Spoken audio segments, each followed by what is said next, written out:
I'm Dr. Graham Teague. This is a brief video to demonstrate two very simple techniques that you can use now to see if you have spinal imbalances. Now it's these imbalances that cause your pain, whether you have low back pain, sciatica, neck or even upper back pain. Now the first test is very simple. All you're doing is looking at your pelvic height. So all you do is look in a mirror and note if one side of your pelvis is higher than the other. Now, there are two landmarks that you can use. The first is what's called the ASIS, which are the bumps on the front of your pelvis, or alternately, you can just place your hands on top of your hips.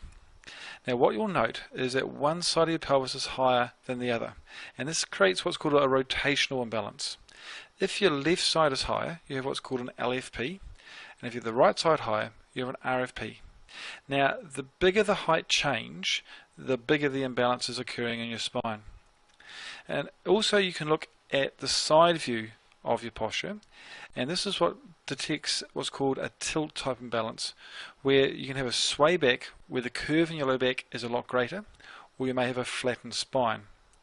Now it's the pelvis which is the foundation of your spine, and it's the imbalances that are centered around here that can create pain throughout your spine, causing both muscle as well as joint tension. Now, a second test that you can use, which also confirms these imbalances, is what's called a straight leg raise. So simply lie on your back with your knees bent and then straighten one leg and raise it as high as you can until you can feel a pulling in the back of your leg or in your lower back. And then just repeat this for the other side. Now, there are two things that you will note.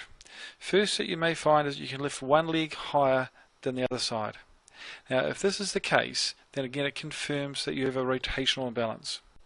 Secondly, people should be able to lift their leg up to almost 90 degrees. Now, if you find that you can't lift your leg up to 90 degrees, and if both your legs are similar, then you may have those tilt type imbalances. But these two simple tests indicate that there are imbalances in your spine. Now, the greater the change, the more the imbalance. If there's minimal change, then it means that your pain is very simple and very quick to remove. If the imbalances are greater, then pain is still very simple to remove, but it will take a small amount of time to return your spine to balance. But these two tests can be used to detect your imbalances now, but you also can use them to monitor your imbalances. Long-term wise, you can use these same tests to make sure your spine stays in balance, which is important for a long-term future of being